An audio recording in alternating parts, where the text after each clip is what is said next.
Hi friends, ఈరోజు నేను నిమ్మకాయ పులిహోర చేస్తున్నాను. దీనికోసం కడాయిలో ఆయిల్ హీట్ ఎక్కిన తర్వాత ఒక 3 స్పూన్ల వరకు పల్లీలు అనేవి తీసుకోవాలి. పల్లీలు కొంచెం మీడియం ఫ్లేమ్లో పెట్టుకొని ఫ్రై చేసుకున్నాక ఇందులో 2 స్పూన్ల శనగపప్పు, అలాగే 1/2 స్పూన్ వరకు ఆవాలు, కొంచెం జీలకర్ర వేసుకోవాలి. అలాగే 3 నుంచి 4 కట్ చేసి పెట్టుకుని పచ్చిమిర్చి ముక్కలు, 2 ఎండుమిర్చి ముక్కలు వేసుకుని తాలింపు అనేది వేయించుకోవాలి.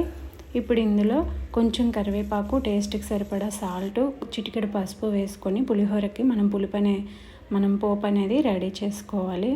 చూడండి, తాలింపు అంతా బాగా వేగింది కదా. ఇప్పుడు రెడీ అయిపోయింది పోపు అనేది. ఆల్రెడీ మనం అన్నం అనేది ఉడికించుకొని చల్లార్చి పెట్టుకోవాలి. ఇందులో ఈ పోపు అంతా వేసేసి బాగా కలుపుకోవాలి. ఇప్పుడు ఇందులో మీడియం సైజ్ 2 నిమ్మకాయల రసం తీసుకొని కొంచెం అల్లం తరుగు, అలాగే కొత్తిమీర వేసుకొని పులిహోర అనేది బాగా కలుపుకొని దింపేయడమే. అంతే, ఎంతో టేస్టీ అయిన నిమ్మకాయ పులిహోర రెడీ.